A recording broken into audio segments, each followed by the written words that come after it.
Welcome, everybody. It's lovely to have you with us, and I really would like to welcome Dell Rose from the Swedenborg Library in Chicago. It's great to have you here, Dell. Opportunity to chat and talk things over.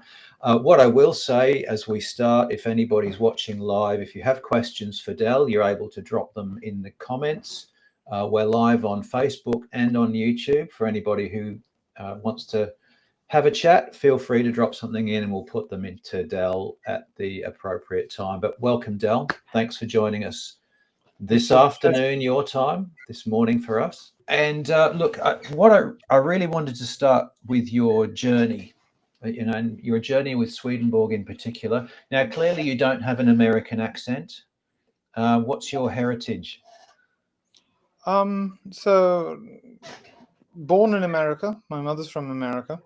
Oh, I lived abroad for a long time, and as you live abroad in south of England, various other places, you keep sounding stranger and stranger. So I don't really have one accent. I've got about five, and when you add the languages I've learned, etc., it gets even stranger. Okay. What languages do you speak? Okay, so I speak. This is always an interesting question when people ask about languages, particularly because I was trained classically as a philologist, so I speak. As far as conversant, I'm conversant in Japanese, German, French, Spanish. I can do a bit of the Gaez language as far as speaking, and I can speak a fair bit of Hebrew and a few. I mean, I'm somewhat conversant in Russian, but what I would say my real passion has not been for learning, for not speak. I learn lots of languages. I can read 21, but reading has really been the focus of most of my life, including several tongues that are no longer spoken. As I mentioned, the Gaez language, which is the liturgical language of Ethiopia and the Ethiopian Church, is it's no longer a spoken language, but it is the liturgical language, and it was the focus of my early research, including some other sort of Indo-European variants like Hittite. So I did that for a while, as well as Latin, Greek, and Bungyo, the Japanese, the older version, the older written form of Japanese, which is basically literary Chinese. I've also dealt with quite extensively, and it's all part of my academic training. Are you raised within a new church tradition? Not at No, all. not at all. Okay, so how have you come to Swedenborg through the process of your life? So that's a very interesting question. And so I'm handling the October issue of the Messenger, which is the journal of the which is journal of the Swedenborgian Church in North America, and we're starting in that publication. We're starting a specific column that answers this question, and it's called The Spiral Way, or Along the Spiral Way, and it's talking about the personal metaphor of faith in these in this, what brought people to encounter Jesus in his appearance in the writings of Emanuel Swedenborg. And my story, and the reason I like the term spiral, is because spirals, there is a central endpoint, but you can imagine walking around in the same path, being concentrically led, and it's actually quite confusing if you've ever walked through a labyrinth, for instance. There's almost like a vertigo symbol that happens when you do these sorts of things. And what's very, very interesting about that is that I started with Swedenborg in the writings of William Blake. And I read The Marriage of Heaven and Hell, and I had never come across the name Swedenborg. I did not come from a religiously observant family or a religiously observant world, etc. But when I started to engage with Swedenborg, it started there, because after I read The Marriage of Heaven and Hell, there's all this discussion about Swedenborg as the Samson shorn by the churches and all this. It was a profound emotional reaction against a seeming deficit in the works of Swedenborg. And that was very interesting to me, because Blake was an obsession, and still an obsession of mine. So I tried to understand, well, who is this Swedenborg? What is this? Now, we didn't have an internet at that time, and so I had to make use of an encyclopedia set. And I started reading through these things, and basically everyone in the 18th and 19th century read him and was incredibly influenced by him. And one of the books that I had available, because we had the entire works of Emerson, was his Representative Men. And I started reading Representative Men, and I could not let it go. So it started then, and this is when I was probably almost 13, but not quite, late 12s. And when I became 13, I decided to try to reach out to someone whom I thought would know about this. Now, at that time, I didn't realize there was a distinction in the churches. I didn't know anything about Swedenborgianism as a professional religion or as a distinct religious tradition. So I called the Brynathan Cathedral, and lo and behold, I spoke with Dell Rose, who is the father of the famous Rose clan in the Swedenborgian church. Yes. And we hit it off right away. We talked about the different areas in the world that we came from, and the different origins of our name, mine being Scots-Norman and his being from the west of England. And that started a friendship that lasted until Don's death. And how that would happen is he sent me books and clippings and things that he thought that I would be interested in, particularly about Swedenborg's influence. And my freshman year of university, I was able to go to Brynathan, but Dell Rose was well advanced in illness at that time, and I wasn't able to meet him personally. I did speak to him from the cathedral. He gave me the warmest wishes. I sort of surprised him. And then he passed away, I think, that year or the year after. But it was through that initial contact that I started reading the doctrines. And the first book that I ever purchased and read was Divine Providence. And the reason that I really like this whole spiral imagery is because it sort of shows that although there's a path, you're not always very clear about what it is. And it really took a great many years of filtering and deciphering. What was my exact relationship with the revelations produced here? And that was a real question for me. And one of the reasons that I could sort of never let that go and was because he kept appearing and appearing and appearing. And see, we often talk about religion in the West as being something that is believed in. If someone believes in something, you have faith in something.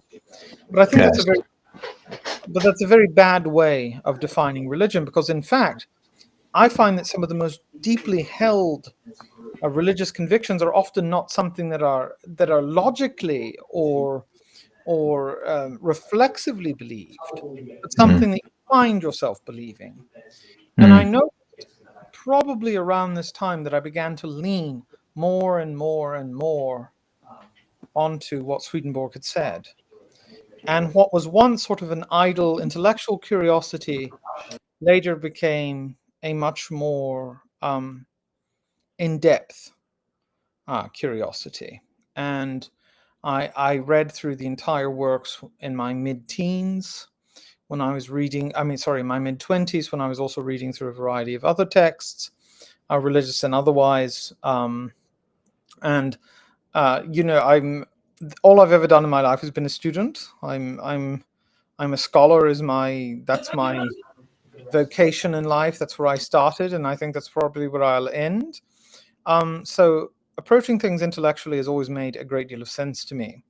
And I took graduate work in the history of religion. I'm currently a PhD in the history of religion, and I could never let that particular cluster of ideas of Swedenborg go. And it was actually in a conversation with a Korean friend who said to me, she said, the only things that you're ever serious about are God and Swedenborg. And that really sort of hit me for a second, because up until that point, I'd certainly not considered myself a Swedenborgian. I would not have considered myself a Christian at that time. But there's something that she said about that was quite true.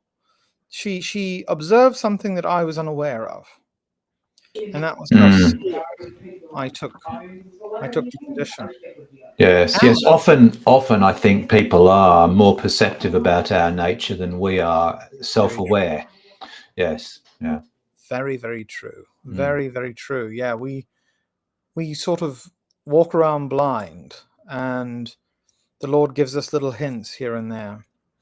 I became a Swedenborgian in terms of an aware conviction when I was 25, and then I was able to join the church at 27 when I moved to the District of Columbia, and I joined the Church of the Holy City there, and I've committed to being a confessional Swedenborgian now, and that's it's been a wonderful journey.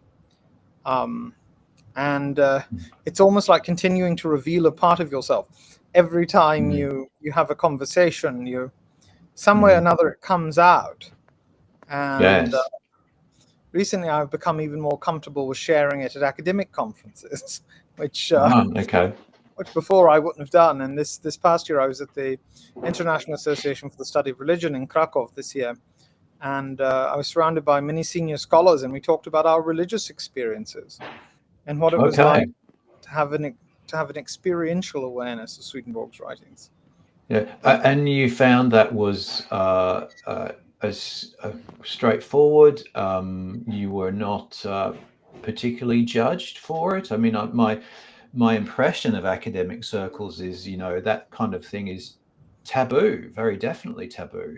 I mean, I remember conversations with hearing John Chadwick, for example, talk about his experience.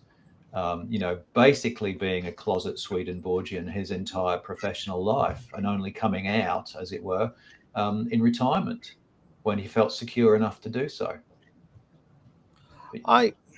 I do think that's changing, and it's very much determined about where you are geographically. In the American context, when there's a lot of granted dislike for the role of the church, and there's a lot of social criticism about the role of the church, it is more complicated, I think, to say you're a Christian, and particularly an eccentric kind like the Swedenborgian,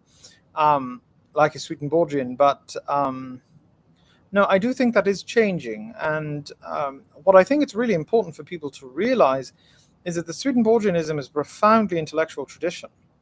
I mean, it was from the very beginning, there were university professors deeply engaged and continued to be engaged.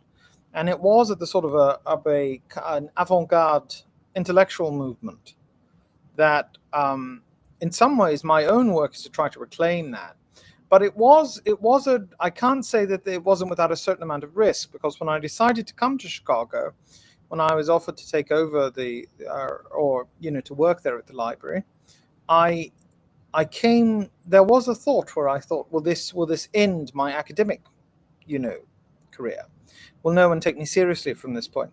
And I would like to say that there's never been a little bit of that. I think there has. But I've always believed that if you say something honestly and to the best of your convictions, people will respect that and will react to that. And so I haven't been as troubled as others. I have had one occurrence, as I've said, where people accused me of trying to bring in a Swedenborgian perspective that was more theological than scholarly, but I sufficiently argued out of that. But it's very interesting. Yes, yeah. Oh, interesting to hear. I mean, look, one of the things I note is the age at which you came to this. So you talk about 12 or 13, you're discovering Swedenborg. You've obviously had an interest in Blake before that. That's very young, it seems to me. I mean, I was raised within the new church. My father was a new church minister. Um, I probably remember starting to process some of the ideas around that time. But it wasn't until I was 16 or 17 that I started reading anything that Swedenborg wrote, as in picking up the book myself and reading it. So 13 is very, very young. Well, I'm kind of weird. I've always been weird. Everything about me is weird. And no, well, to tell you the truth, I guess I've never thought about it. No, I mean, what's even stranger is I didn't learn to read until I was almost 9. I mean, people were reading to me constantly. My mother read to her great credit. I mean, she would sometimes spend 4 hours a night reading to me anything I wanted to hear. And my grandmother, and there was all kinds of reading going on, but it was never a personal interest of mine. It's really kind of remarkable that I learned to read much slower than other children. But I did speak quite early. I spoke at 6 months, and Oh, wow. Okay. Young for a boy. Very yeah, definitely. Yeah. my grandmother said that I was the youngest. So she had 8 children and raised probably 14, and she said I was the youngest that spoke. Now, of course, this wasn't complete sentences, but I started saying words at 6 months, and I was speaking at 8 months. But it was very interesting. No, I've never really thought about it. It's always sort of been me. I do strange things. Well, I think we all have a little bit of strange, and isn't it just as well? Really, we need to be unique. And the other thing I noticed, so you didn't not raised religiously, you didn't regard yourself as religious. Do you regard yourself as religious now?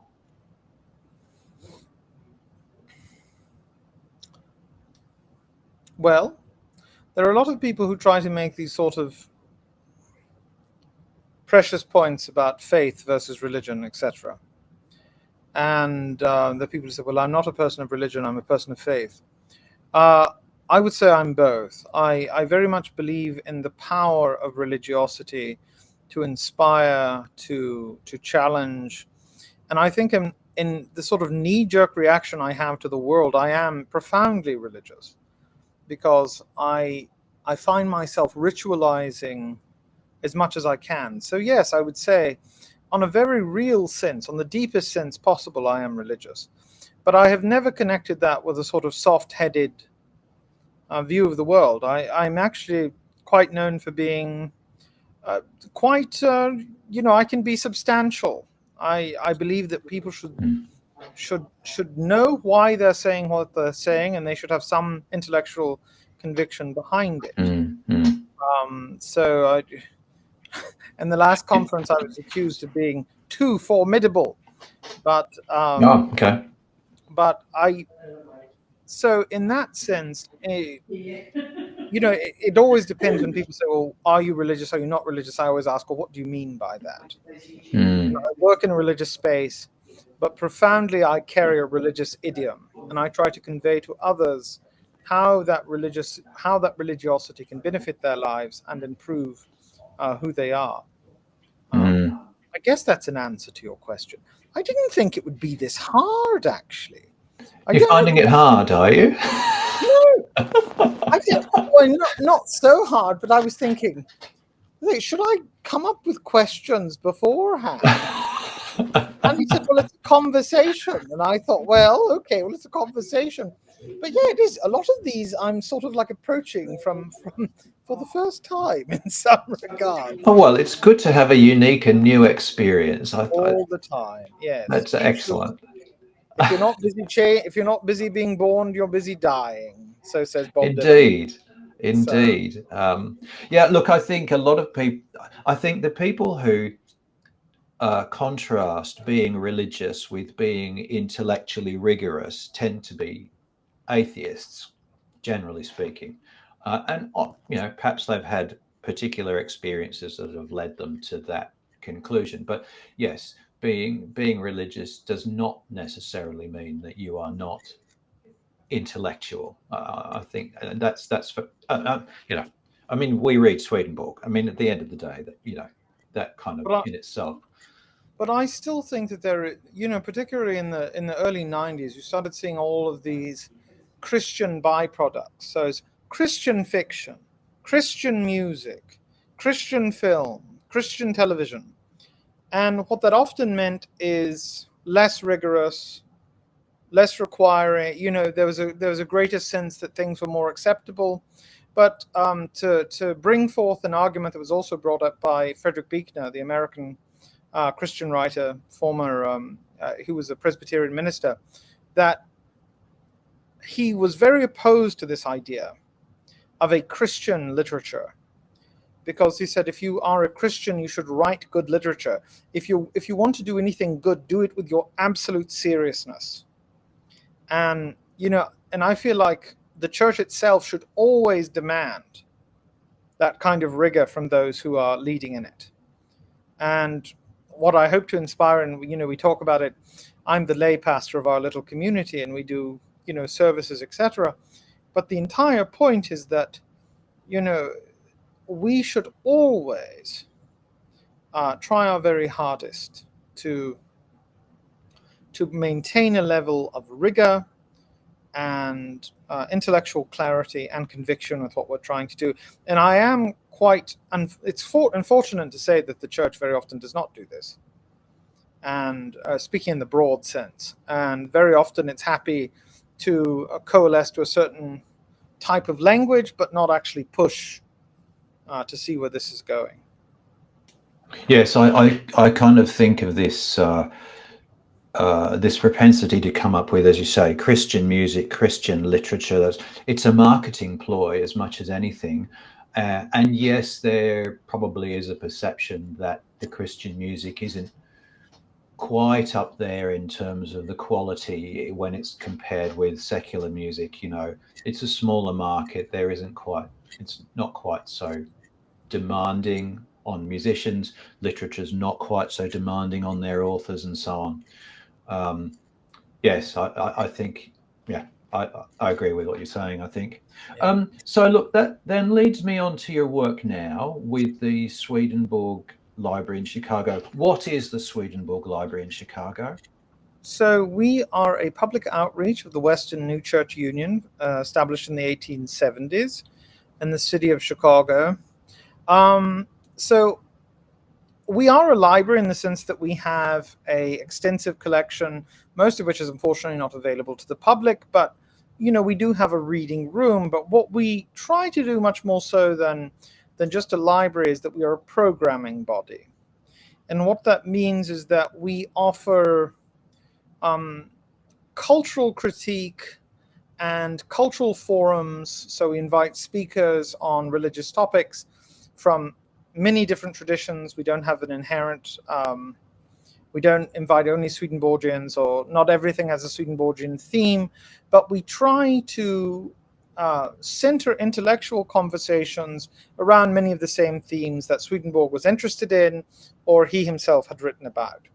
And what we do in addition to that is that for members and for spiritual seekers who are specifically interested in the works of Swedenborg specifically, we always have programs that help people engage more deeply with that material. And as I was talking to you yesterday, we are developing it's sort of a non-denominational, historically based, but also very critical history of Swedenborgian theology. It's called the 12 Gates program, where we go through many of the themes in Swedenborg's writings. We try to understand him historically. We try to understand the philosophical implications of many of his ideas, and we try to show the intellectual vitality that a lot of these had in culture more generally. And So the goal is to both nurture the mind and the spirit, which is, a fundamental vision of what Swedenborg had, that all of us are, in a very real way, obligated to use our minds for the pursuit of truth and in the worship of God. So we believe very strongly in that, and we try to be very rigorous and have programs that encourage people to think seriously and to read deeply. So it's yes, that's an interesting. That's something I hadn't thought of. I mean, in terms of looking at a Swedenborgian theology, but in a much more broader context, in the sense of bringing other traditions into it and how other traditions focus on or might deal with those concepts and interests. It's quite an interesting thing to do. How long has the library existed? In its current format since 1991. It's really been the life work of Karen Feil, who really has just done amazing things in terms of preserving the legacy of Swedenborgianism in Chicago.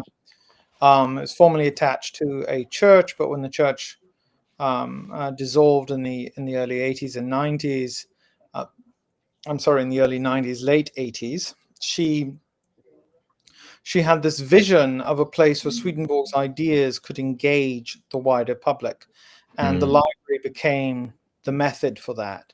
And I will say that the earliest forms of the Swedenborgian tradition, see, for people who are in the church, you tend to think solely about the church, or to think that the church was the majority or the standard reading.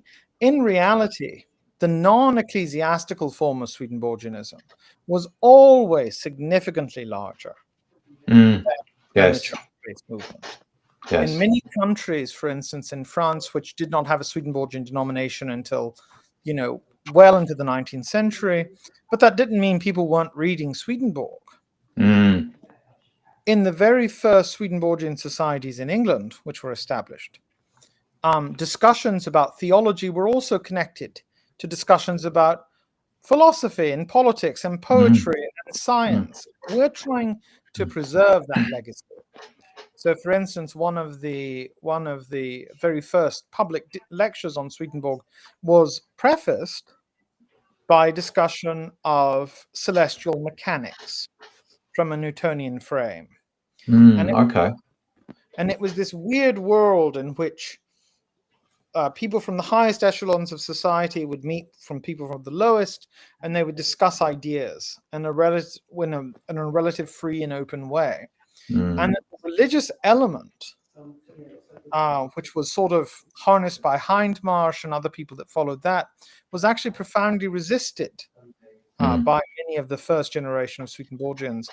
And the founder of the Swedenborg Society, the Swedenborg House in London, the famous public outreach body, actually has its origin in that tradition from the Tulk family, who were very opposed to the foundations of churches, which Swedenborg himself was. They saw themselves as an antidote to society at large, not just for a sectarian group. And so we sort of walk both edge. We include the public. We are very interested in public engagement. But, we come from an ecclesiastical tradition, so we try to honor that as well. And I'm currently, going up for the ministry, which is a very strange thing for a Swedenborgian to go into ministry. Okay. So you're training for ministry? Is that what you're doing? Yeah. Yes. Okay.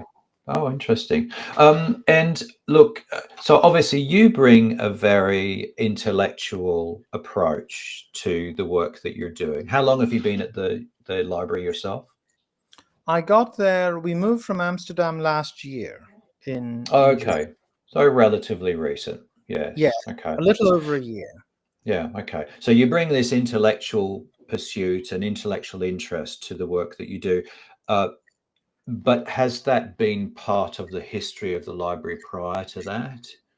Were they looking for someone with that intellectual approach when you were engaged to do this? Yes, I think that. So after we sort of transitioned from a church body to a sort of a cultural institute, a spiritual cultural institute,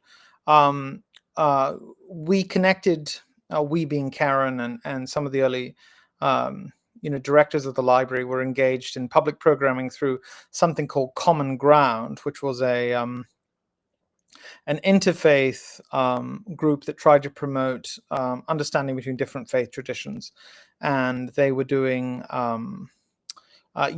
sort of general introductions to mostly Abrahamic religions. But when I came, we sort of preserved that element, but we tried to raise significantly the quality of the material and also the engagement. So, but yeah, I would say it was always there. And even in the Chicago tradition itself was very influenced by the English tradition. So it was not so ecclesiastical in a lot of forms. In many cases, it was much more of a philosophical society, which the great benefit of ecclesiastical forms is they tend to be much more coherent structurally. It's easier to preserve a tradition, but the kind of but so it was quite interesting. But it's never been alien to the work of the society to have this kind of intellectual engagement. Yeah, yeah, we've got something similar in Australia. I'm not sure how familiar you are with the Australian scene. I know you've mentioned visiting Australia on occasion, but we have, the Swedenborg Association of Australia, which kind of straddles the two worlds of, there's a lot of members who are also part of the new church, but then it has this other focus, a more intellectual, more secular sort of approach. We've got people in our history like Dr. Philip Groves, who was very separate from the new church, although had a relationship with it, and but his work was very firmly, I think, focused around University of Wollongong and quite a larger and broader audience that he appealed to. So I think that's been there in Australia, and I think that's very healthy. I think To have that sort of approach of a much broader appeal. Well, to your Australian viewers, and I'm working on this project now. So even I actually did a program last year called Australia as a Swedenborgian political project. And my justification for calling it this was under the influence of Alfred Deakin, the second but most important Prime Minister of Australia. And there is currently a project which was underfunded by, or which was funded through the Swedenborg Society in Australia, to publish The Gospel According to Swedenborg, which was Alfred Deakin's private memoirs of engagement with Swedenborg's writings. Now, he, of course, was never a member of the New Church. In fact, he was quite proud of his distinction from it. But Swedenborg is the foundation of his political vision. And, and I'm absolutely amazed by Alfred Deakin. I write on him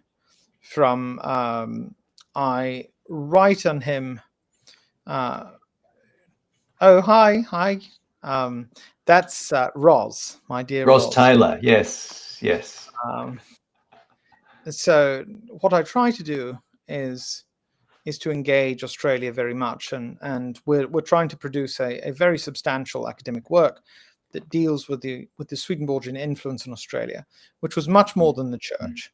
And this is why I try to get people to think about Swedenborgianism.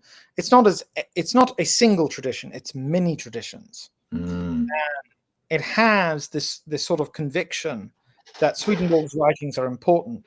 But I think to confuse that perspective with one of the defined doctrinal positions is, in fact, I think to do a lot of disservice to the tradition as it's been lived. Oh, indeed. One of my big focuses is also on the Japanese reception of Swedenborg, which is primarily, with the exception of one major figure, it's primarily mostly through non-Christians. So people followers of Shinto believe, even to say Shinto and Buddhism in the Meiji period, which is what I'm talking about, is an anachronism. They weren't so distinct. Both traditions were quite connected, but you had Buddhist and Shinto readers of Swedenborg. Yeah. that were And very engaging. I remember, this is going back 20 years now, living in Canberra, met a Muslim reader of Swedenborg, quite a senior figure, I believe, in the Sydney Muslim world. Happened to be visiting Canberra at the time. I happened to have been involved in a lot of the interfaith dialogue following 9/11.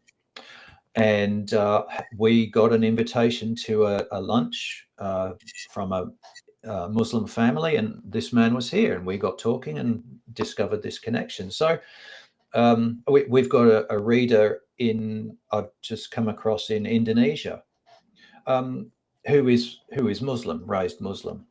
So yes, he crosses borders in ways that just calling ourselves a church, I think, never will.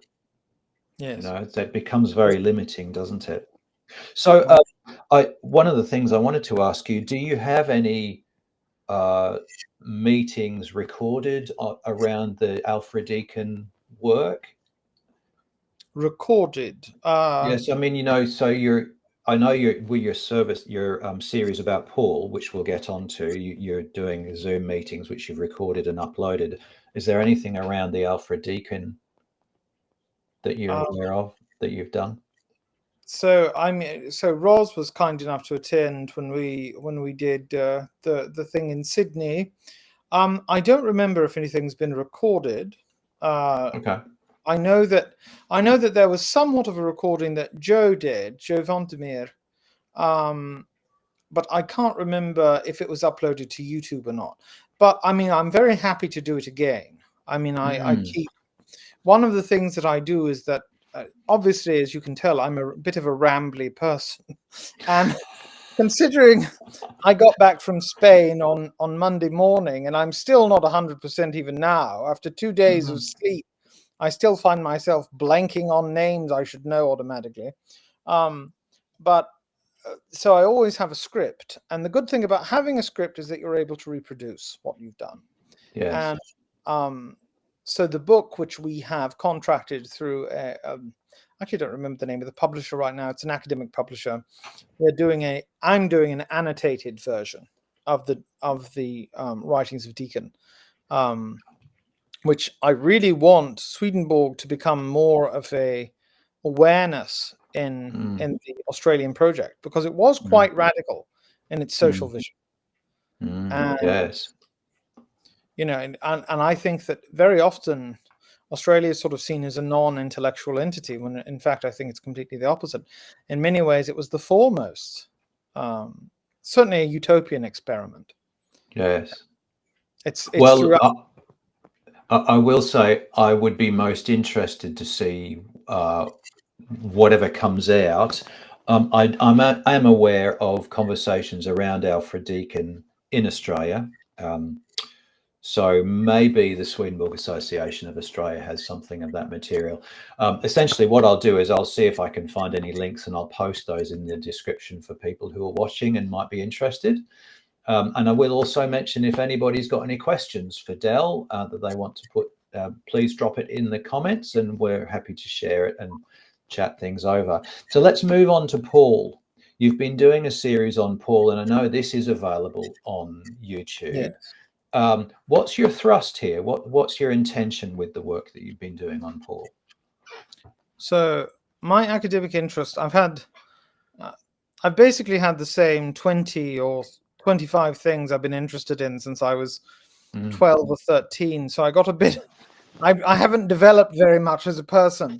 I've had these same interests, and I've been able to follow them through my entire life. And one of them, and one of the areas that I'm academically conversant in, is Pauline studies. And we being the Swedenborgian Church, are one of the only traditions of Christianity that do not center the interpretation of Paul. And I thought that was really interesting for a variety of reasons. One, I have a love-hate relationship with Paul. I think he was one of the most insightful, important, legendary thinkers of the Christian church. I don't think organized Christianity would exist were it not really for Paul.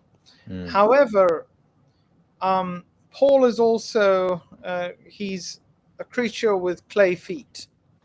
He's someone who is very aware of the lack in some cases. For instance, he did not meet Jesus in the flesh. And that was always a concern of his. And over time, as his message became the message of Christianity, it sort of merged that Paul's version of the gospel accounts becomes Christianity as a normative sense. I was always very, very taken by how strange that was. It would be like, I use the example as if someone took a book, a famous work of fiction, and said, well, this interpretation I'm going to raise to the same quality as the work itself. And that to me was a very odd experience. And Paul, as brilliant as he was very much a person of his own time. He was someone who wanted his voice to be heard distinctly. And the downside of that is that many people have grown up with this conclusion that the gospel themselves are Paul's gospel. And what I wanted to do in the most radical sense with the Paul series was I wanted to allow people the chance to answer that question that Jesus posed: who do you say that I am? You have Paul's answer. Many people have contented themselves to repeat Paul's answer. But I still think that the Lord is speaking to each of us. What do you say? Who do you say that I am? And in some ways, Paul's popularity has taken that radical moment of hearing from many people, because it's as though everything's been figured out. Yes. And in reality, it hasn't. Yes. One of the things I've found very interesting to observe, so my channel, my focus these days is very much on what's known as the deconstructing Christian movement, the ex-evangelical movement. So these are people who have been Christian and they've come out of the Christian church for whatever reason. Some of them are becoming atheists, some are reprocessing their Christianity and imagining what that might look, after the experiences they've been through.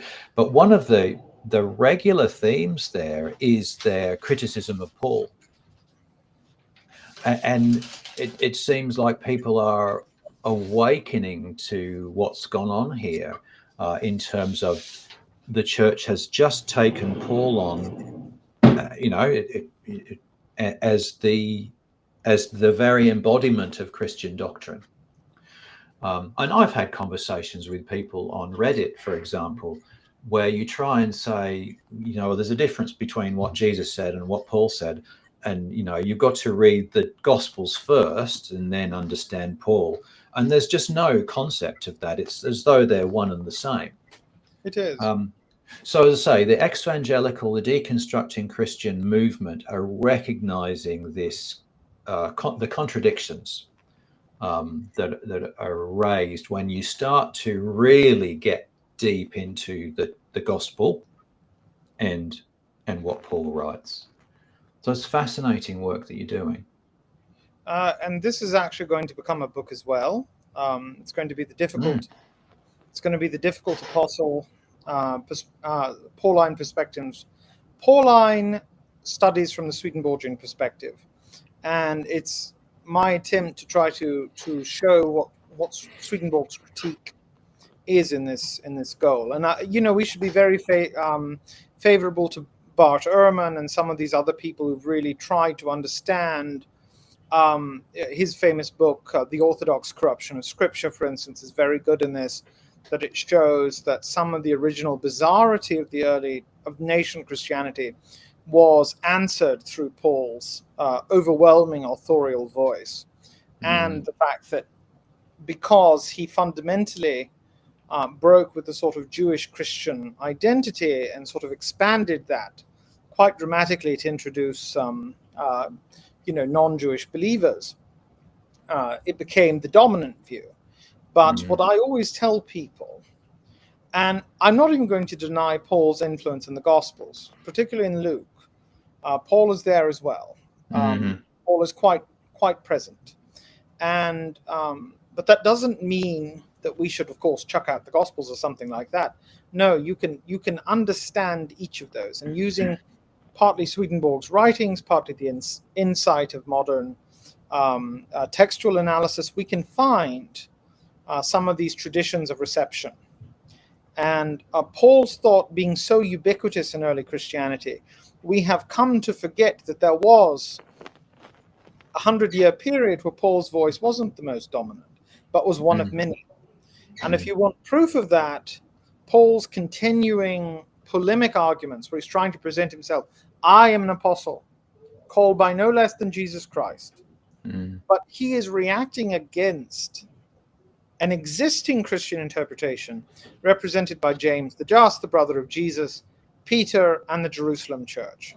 Now, because we don't have a lot of their original arguments, we sort of have to reconstruct from what Paul's arguing against. I see, yes. And there was, but this thought that Paul was universally acknowledged was not true. And he actually goes at several points in his, and his followers were even more radical, because they tried to contextualize. Very often they tried to show Paul as even a tester to the apostles themselves. Peter is, for instance, often assumed to be the leader of the Christian church after the death of Jesus. Paul is very explicit in his critiques against Peter. And I think those have a political legacy, where he's saying, I am greater even than Peter. And, yes, and it's just a bizarre account. I've often thought, someone who'd never met Jesus, someone who'd had never encountered the person of our Lord, yet claims to speak in absolute authority for him. And I think that's very problematic, even though he was brilliant. And I cannot deny how brilliant he was. I easily think he was one of the greatest thinkers of the late classical world. But also what kind of thinker, and what we try to do in the series to show that there's many ways of reading Paul. And in some cases, the whole Pharisee vision that Paul was this very devout, law-following Pharisee who was convicted and all this other stuff, and he was instantaneously converted. I don't believe in any of that. I think that's so much... that's a lot of rhetorical strategies from much later in the game. Yes, okay. So one of the things that's always occurred to me, the new church has not read Paul traditionally. It's this is my experience of it. I grew up within the new church not knowing a thing about Paul, other than here's a section of books between John and Revelation that we really don't read, don't get into. And going along to Christian Bible study group, of course, that's all that they read was Paul. And I kind of felt that we got ourselves on a back foot by being unfamiliar with Paul. I understand why, there's a whole focus on Paul's writings not being divinely inspired. So we look at those books in the Bible that are. I get that. But I think, talking to Christians, you need to be conversant with Paul. Certainly. I think it's... Yeah. What's your thought on that? Is that... I would want to point out, though, and for your readers or for your viewers who may not be aware of this, that the new church, speaking about the general church, the church that was founded in I can't remember what year, 1870, 18 something, when it split away from the General Convention, the older church. Oh yes, yeah. The older Swedenborgian movement always included Paul. Okay, that's interesting. Okay. So it wasn't that you read Paul for biblical inspiration, but there you can find this in sermons, that people are very aware of what Paul said, and even Swedenborg quotes from Paul. When Swedenborg feels like he's making a point that he agrees with, he will even invoke Paul's legacy. Yes. So no, it's I think in some cases willful ignorance, because to many people. And I mean, this may be taken as a critique more generally of the way that the general church is sort of portrayed things, which is it's wanted to cut itself off in some ways from a lot of these cultural discourses, when in reality it should be in the very center. And if I had one critique that's very apparent, it's that one, because I don't feel like it did the tradition very much service, and Yeah. it may have Well, created. Yeah. I must say, just to add, so I grew up in the UK, and within conference, and even within conference in the UK, there was no mention of Paul. Just not at all. The only reference we got to the epistles was when it came to looking at the Gospel of John, when we were at Pearly Chase doing youth camps. We were looking in our Bibles for the Gospel of John, and some of us came across the epistles of John. 1 John, 2 John. Oh, we're not reading that. You need to go. So that was the only reference really to the epistles at all. Was that's what we don't read. So that was in conference as well. So not just the general church. No, I did. think I a bit wasn't wider aware. than that. Yeah. The North American tradition tended to preserve it. Okay. But I'm also speaking. This is the problem. I mean, I'm saying it was relatively recent because I'm still in the late 19th century. I mean that's probably not within.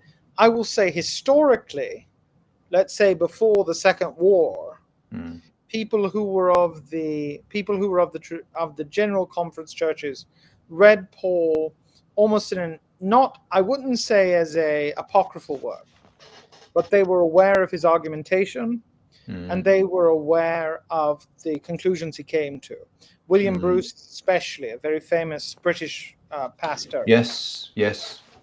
Very Marvelous aware. works as well. If anybody is interested in I find them poetic in their expression of English. I just love reading them. They're wonderful.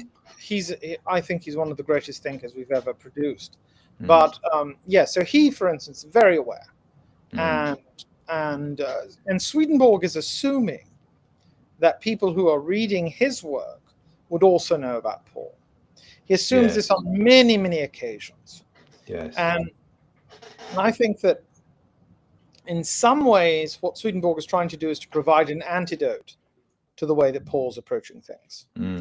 And for people who took that as an indication that, okay, well, now Paul doesn't have anything to say, I think it makes a very bad assumption about how Christianity is understood culturally. And I would completely be, to understand what we're dealing with, I absolutely think it is incumbent upon us to know these works and to know why they're not always beneficial. I mean, for instance, is writing about the law, and the nature of Phariseeism.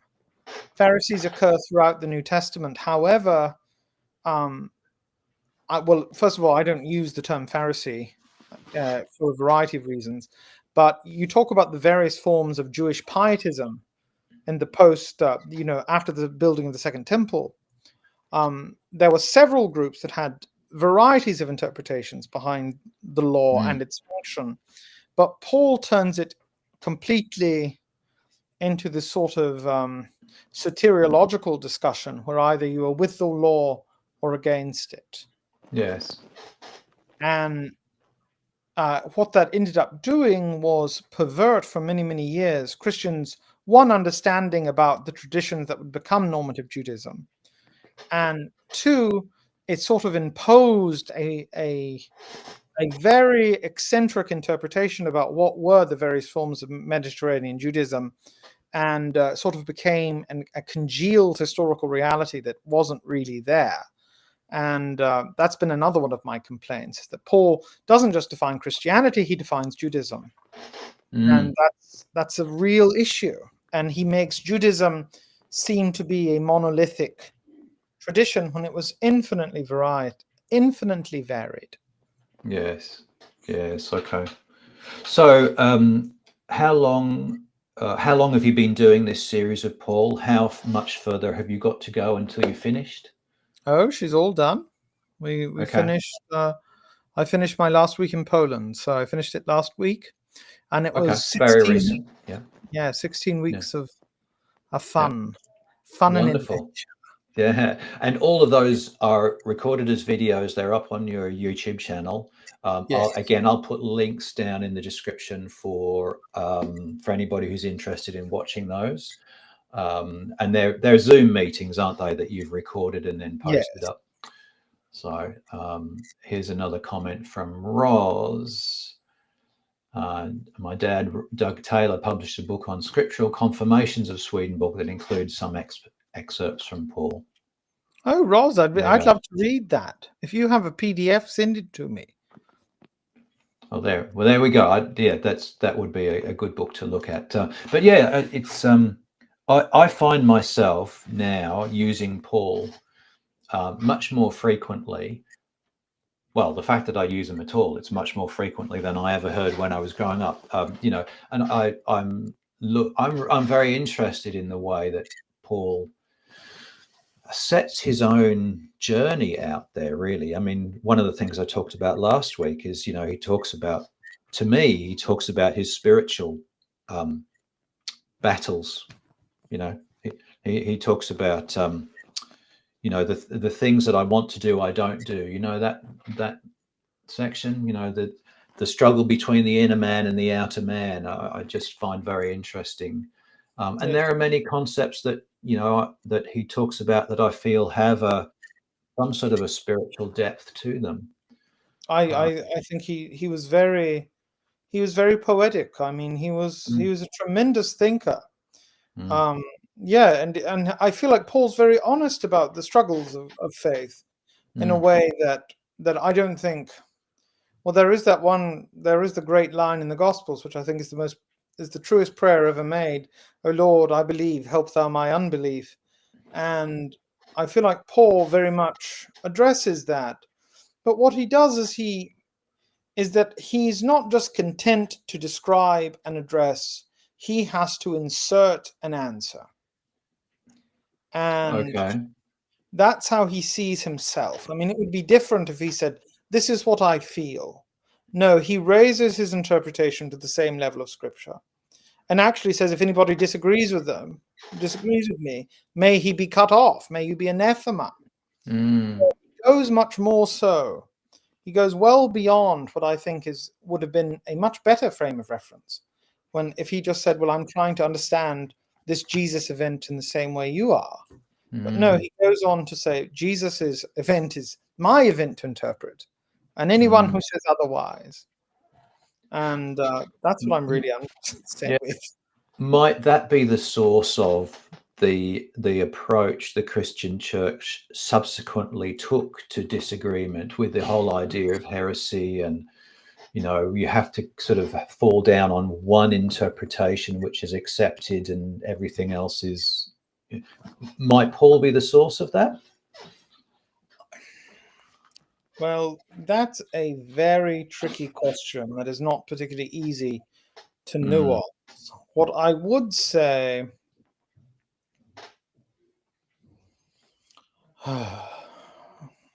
well, I have a very positive view of heresy, where a lot of people do not. I think heresy, oftentimes, in terms of heresy and the response to heresy, is often how the church came to any conclusion. It's the origin of all the church councils. They were all convened against something. But I don't think that it was just Paul. I think that there is a tendency, I feel, because he did say so many bad things, that we want to lay all of the responsibility of the failures of the church upon Paul. I don't think so.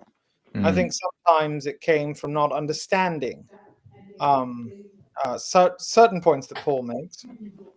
I don't think he really went as far in some cases as certainly Calvin or Luther interpreting him. But I do think that he also, and this is a very important point to remember in terms of the power dynamic, Paul is writing from a place of persecution, not from a place of political power. And that distinction is very important, because when power aligns with certain theological directives, the result is often disastrous. And I don't know that Paul would have been comfortable with that. I mean, if he would have come back and saw the way, communities of power, particularly imperial systems, were using his writings, I think he probably would have at least some concern. But yeah, he's writing from the position of an underdog. It's always scary when the underdog becomes the voice of the populace, because it loses a lot of that radical relationship with a powers that be versus powers of the faith, etc. And yeah, this was a question also that Kierkegaard, the Soren Kierkegaard, the philosopher, dealt with, which is how do you become Christian in a world that is ostensibly Christian? How does one live a Christian life, which is fundamentally one that challenges the established culture? And I don't think there's an answer. I think we're still thinking about it. Yes. Okay. About it. Okay. Looking around, I guess. Well, Dell, it's been a fascinating conversation, one that I've enjoyed, one that I knew I was going to enjoy, and I think it's been wonderful to be able to sit here and have a chat with you. I will say we'll round off now, but I will just mention we've got Steve David from New Christian Bible Study coming in a couple of weeks. I'll have opportunity to talk to him. So if anybody wants to join us, that will be in Australian time. That's the 26th of September. And well, very much looking forward to that also. But Dell, it's been great to have you. One last comment's just come through from Martin. Bart Ehrman suggests some of the epistles were simply collections of Paul's writings, not his actual letters. Do you have any thought on that? Well, the first thing I would ask Mr. Pennington. So I'm not particularly familiar with this language. So we always within Pauline studies there are the authentic writings, and then there are those attributed to Paul. And this is the issue of pseudepigrapha, which is not exactly lying. It's more of a theological tradition, particularly in the late classical world, that tried to write in the spirit of someone, for instance. But that was, yeah, the collecting part, they certainly were collected. I mean, and they're predominantly from different churches. He wrote in, which is a very important part to remember about Paul, he's writing to specific places with specific histories and political conditions.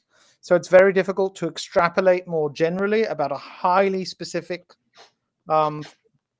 context, many of which we don't know, we don't remember, we don't have access to. But yes, there's certainly, over time, there is a clarification process that goes on in the Pauline canon. And a lot of this actually is connected to Gnostic thinking, which we didn't have time to get into.